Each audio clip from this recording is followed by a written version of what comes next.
Terpujilah Kristus Tuhan Raja mulia dan kekal. Berbaliklah kepadaku dengan sepenuh hatimu, sabda Tuhan, sebab aku maha pengasih dan penyayang. Terpujilah Kristus Tuhan Raja mulia dan kekal. Tuhan sertamu juga. Inilah Injil Yesus Kristus menurut Santo Matius. Dimuliakanlah Tuhan. Jikalau kamu tidak mengampuni saudaramu, Bapamu tidak akan mengampuni kamu. Sekali peristiwa, Petrus mendekati Yesus dan berkata, Tuhan, kalau saudaraku berbuat salah terhadapku, sampai berapa kalikah aku harus mengampuni dia? Sampai 7 kalikah? Yesus bersabda kepadanya, bukan hanya sampai 7 kali, melainkan sampai 70 kali 7.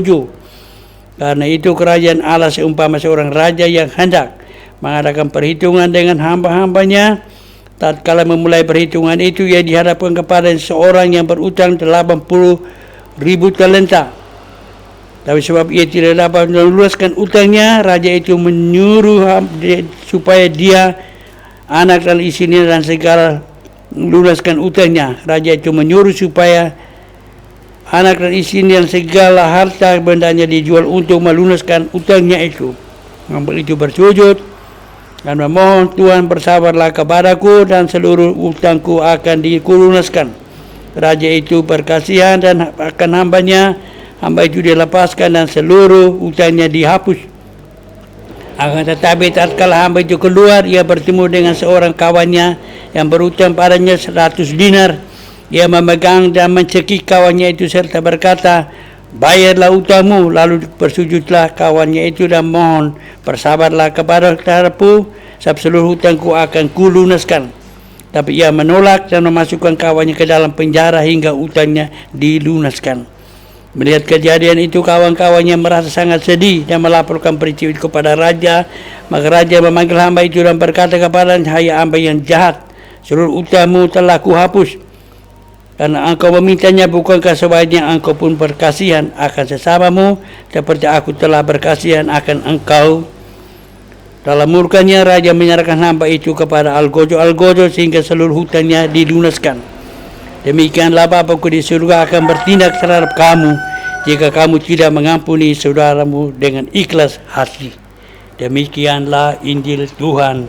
Terpujilah Kristus.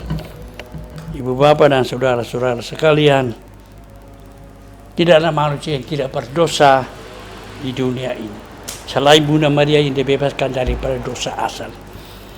Karena semua orang berdosa, maka saling mengampuni adalah satu hal yang harus, karena semua orang berdosa. Kita harus saling mengampuni. Tapi dasar daripada pengampunan satu sama lain itu adalah pengampunan dari Allah yang tambah batas kepada kita, yang bukan mengampuni hanya satu kali, terus. Itulah persoalan. Dari kasih Allah, pengampunannya kepada kita yang terus ini menjadi dasar untuk manusia saling mengampuni satu sama lain. Tidak bisa, tidak. Harus. Memang tidak mudah. Maka Petrus telah menjawab, bertanya kepada Yesus, berapa kali saya harus mengampuni saudaraku? Apakah cukup 7 kali? Yesus katakan 70 kali 7 kali. Dari disinilah kita lihat bahwa kontribusi pengampunan manusia ini hanya kuatnya 3-7 kali. Tapi tiba-tiba Yesus mengangkat menjadi lebih besar lagi, menjadi suatu yang tak terbatas. Jadi porsi daripada pengampunan Allah tanpa batas. Dan kita ditarik keluar dari mata ayam ini, pengampun mata ayam ini kepada mata pengampunan yang surgawi yang begitu luas itu. Dan inilah satu hal yang tidak mudah, saudara-saudara sekalian.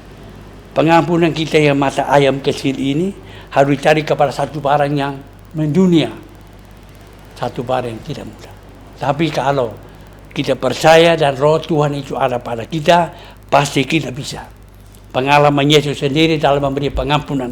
Kita berada di kayu salib, dia katakan, Bapa ampunilah mereka seperti tidak tahu apa yang mereka lakukan. Juga Santo Yohanes Paulus kedua, ketika ditembak oleh Ali Mehmet dari Turki, Paulus juga pergi mengampuni ini. Jadi dari mana kekuatan itu kalau bukan dari Tuhan Allah? Tapi untuk menguatkan apa yang saya sampaikan ini, mari kita baca beberapa ayat dari kitab suci, dari Roma 12 ayat 1-2. Karena itu saudara-saudara kami, demi kemurahan Allah aku menasihati kamu supaya kamu mempersembahkan tubuhmu sebagai persembahan yang hidup, yang kudus dan yang berkenan kepada Allah. Itu adalah ibadatmu yang sejati. Janganlah kamu menjadi serupa dengan dunia ini, tapi berubahlah oleh pembaharuan budimu sehingga kamu dapat membedakan manakah yang berkehendak Allah dan apa yang baik, yang berkenan pada Allah dan yang sempurna. Itu Roma 12:1-2. Kita juga lihat daripada Kolose bab 3 ayat 12. Karena itu sebagai orang-orang pilihan Allah yang dikuduskan dan dikasihani, kenakanlah belas kasihan, kemurahanmu, kerendahan hati, kelemah lembutan dan kesabaran. Sabarlah kamu seorang terhadap yang lain dan ampunilah seorang akan yang lain. Apabila yang seorang menaruh dendam terhadap yang lain, sama seperti Tuhan telah mengampuni kamu, kamu pun berbuatlah demikian juga. Juga dari Titus.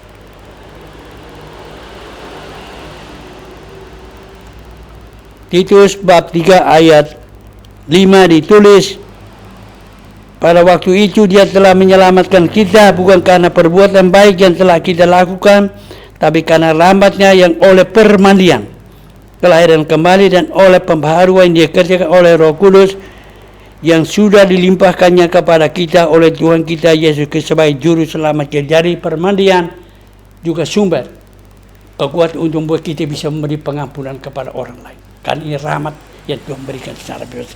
Saya kira itu saja renungan saya sore hari ini. Terima kasih.